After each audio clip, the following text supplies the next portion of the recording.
My only crime was being happy. That's all I did. I hate you.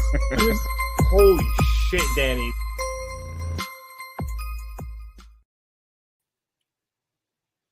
Hey everybody, welcome back to the JIMPACT Zone, where it's me, James Gisanti, talking about all things Impact and sometimes Ring of Honor.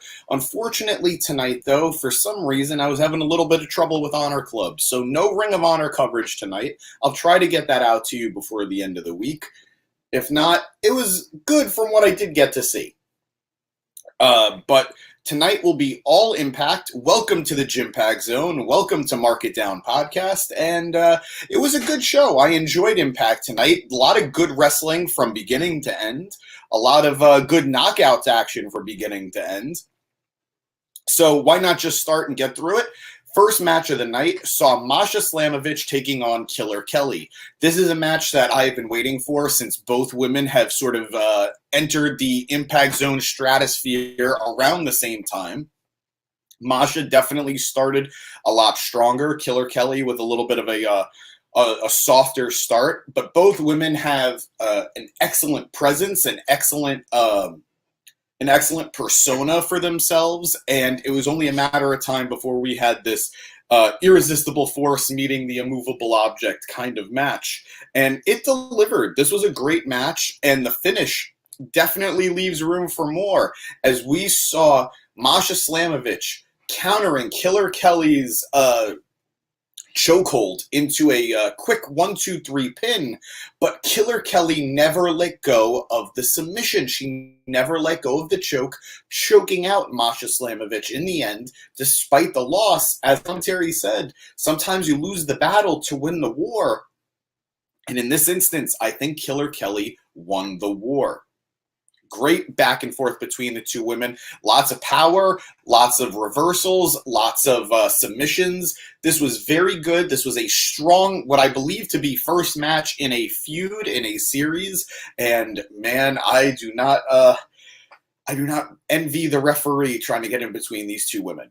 So great start to the night. Great Impact opener. And I can't wait to see what comes next.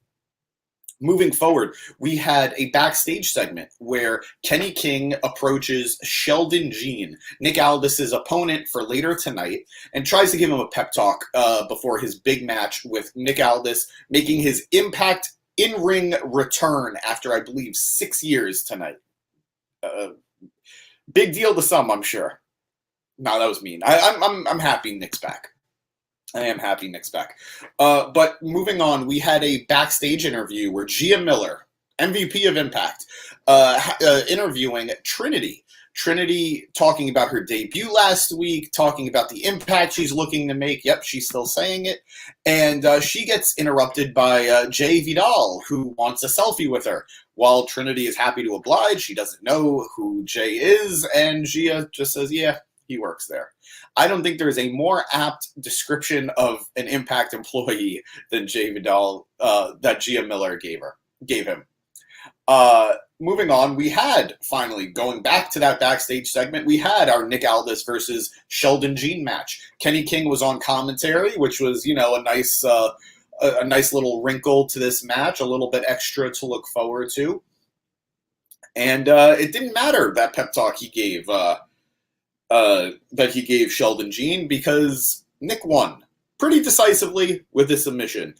And he certainly made an impact, guys. I don't mean to crap on Aldis. He has main event potential in almost any company he goes to, but there is definitely a dryness to him. He's not for everybody. And this is a very different Impact than the one he left. So I'm interested to see if he's actually going to be able to mesh. I know he only has a short-term contract, but who knows? Maybe he'll be able to change my mind and win a lot of fans over. Moving on, we had another backstage investigation with Santino Marella's attacker still on the loose, and Joe Hendry and Dirty Dango looking for the culprit. This time, their suspects are Zicky Dice and Johnny Swinger. Joe makes a great point that as soon as Swinger gets his first win in his quest for 50, so he could get a world title shot. Santino takes that away from him. He has a grudge. Dice and Swinger don't take too kindly to being accused of such a vicious act. So Swinger challenges Dango to a match for later. Or maybe it was Dango who challenged him. I don't care. I'm just so in love with this Joe Hendry, Dirty Dango pairing, and I wish Hendry felt the same way, as Dango invited him to his birthday, and, he said yes, but he didn't seem that happy about it. He doesn't really want to go, considering he's the only guest. Moving on, we had our third part of the Frankie Kazarian interview world tour with Gia Miller, as we're going through his history in Impact and his history with his career, talking about how his ultimate goal is to be the Impact World Champion, yet since being back, all he's done is sort of fight other people's battles. He said he's always going to take up a fight worth fighting, and he's happy to stand shoulder to shoulder with anybody that needs his help. They're doing a good job of reintegrating Kaz back into the Impact roster. He's already done a lot of in-ring work, and now that they're sort of refocusing who he is, it'll be interesting to see where he ends up in the roster. Moving on, we had a tag team match where we saw the Decay, Crazy Steve, and Black Taurus taking on Jason Hotch and John Schuyler, the Good Hands. I won't lie to you guys. I thought this was an easy 1-2-3 for the Decay, but it wasn't. The Good Hands getting the upset victory after some assistance from Brian Myers, the most professional wrestler, not really acting like a professional, as he got involved and cost the Decay their match, taking out Crazy Steve on the outside and pulling Black Taurus over the ropes to get perfect positioned for the Good Hands tag finish. You guys know I love Black Taurus. You guys know I love the Decay. But it'll be interesting to see how this new grouping, this new trio, possibly quad, will interact moving forward on Impact. And we'll get into that dynamic a little bit later in the backstage segment.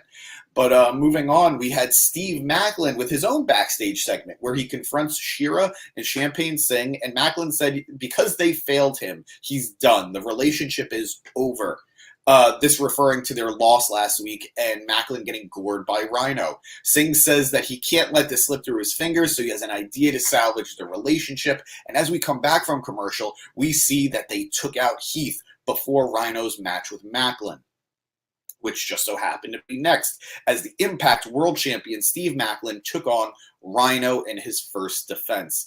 This was a match, guys. There was nothing to it. I've talked about it for weeks now. I'm always happy to see Rhino, but he just isn't the performer he used to be. And that's not his fault. He's older. His body's changed, and that's okay. But this was a brutal aftermatch, as, yes, you guys bet, Steve Maclin retained the championship against Rhino and then viciously beat him with the chair, putting his leg in the chair, locking it, and then taking a shovel and just repeatedly hitting the chair. This made Maclin look like a monster. He looks vicious. He looks brutal. And this is a good way to reestablish who this man is moving forward in this Josh Alexander-less world. We all know he didn't win the title the way we all wanted him to, the way we all expected him to. And while that's fine, they definitely need to pivot and decide who this man is going to be.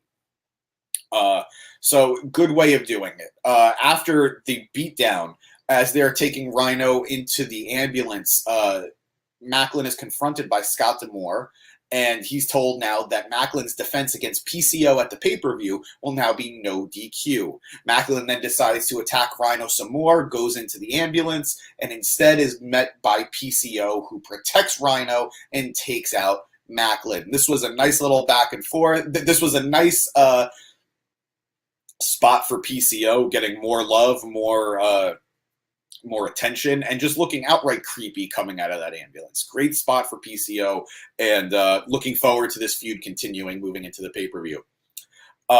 We then get a promo from Joe Hendry talking about his broken nose, the one he got in his match with Sheldon Jean, and how Dango was going to win tonight as they got to the bottom of what happened with Santino. And guess what? Joe Hendry ain't no liar, guys. He defeated Johnny Swinger. This was a quick match. This was a blip in the show. But hey, Dirty Dango got a win, and Joe Hendry definitely seems to be warming up to Dango. That's all I need. That's all I want. We then get a backstage promo from Diener and the Design.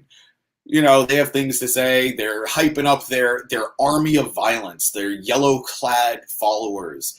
And, you know, as intimidating as that group is, very easy to infiltrate, apparently, as Sami Callihan and Rich Swann disguised themselves in the yellow sweatshirts and then took the opportunity to beat down the followers and attack the Design. This is going to be a good fight when we get to it.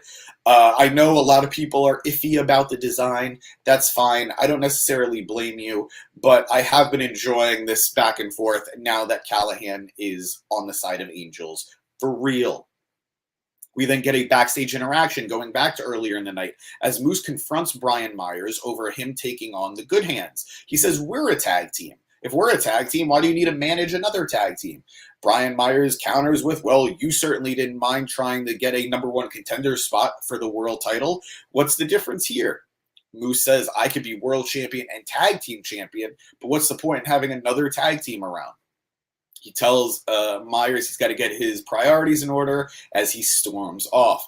I'm really enjoying this tag team, so I don't want to see it break up, but it never felt like it was long for this life anyway.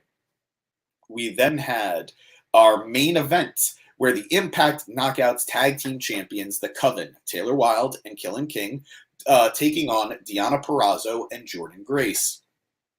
This was a nice back and forth match. Nothing special, nothing amazing, but it highlighted all four women very well, especially as the feud between Impact Knockouts World Champion Deonna Purrazzo is set to defend against Jordynne Grace.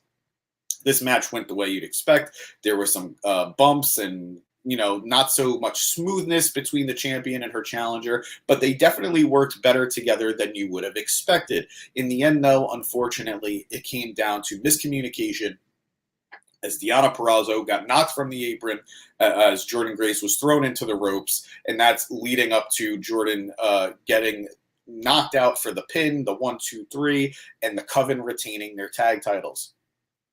After the match, the Coven continued to attack Grace and Purrazzo until Trinity came out to make the save.